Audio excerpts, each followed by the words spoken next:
Hey guys, I'm Rob DeMeo. I work here at Sideshow in the mold and cast department, and today we're going to be going over some of the things we did on Storm.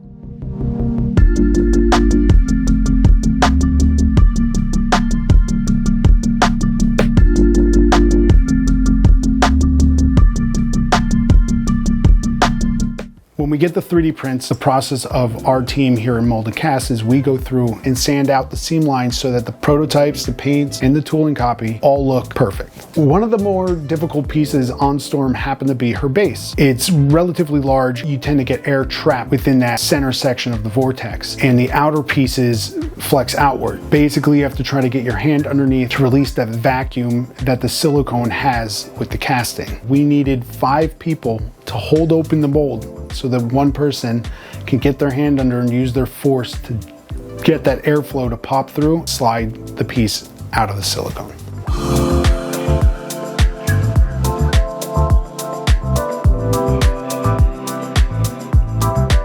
My name is Zapine, and I am a senior painter here at Sideshow, and I paint the paintmasters and prototypes. The Storm itself was an interesting thing to paint, because how do you give that sense of motion?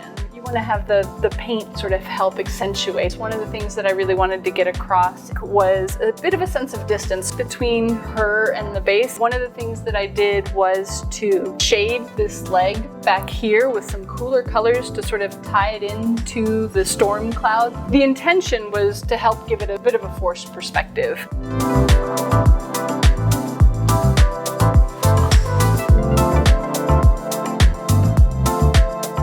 Hi, I'm Esther Scandunas. I'm a costume fabrication artist. Our Storm is considered a mixed media. Most of it is sculpt, but there is also fabric element to it. I sourced the fabric. I figured out what tone of silver the paint department was going to use for her costume.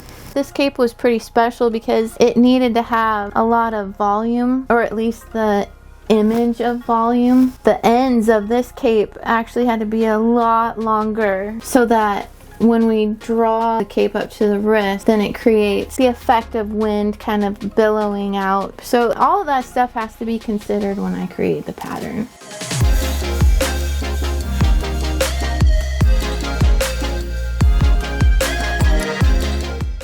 Hi, I am Jennifer Garrett. I am the graphic arts manager. So for Storm's packaging, we like to think of it as an extension of the product and an extension of the character. For Storm, you have this powerful female character, and we want you to feel that experience when you're receiving this item and unboxing and are wowed by the artwork of this piece. So we've incorporated elements of lightning and rain in the background, just so you get that feeling of the character in the extension of the packaging. We've started off with a photographic element as the focus point for the front of the package, and we've done a little stylization so it flows with the background, kind of highlighting this movement of her power. So we've kind of taken those two colors with the blue, bright white, and then contrasting that with a little highlights of yellow. Bringing it all together is an exciting process to see everything from start to finish.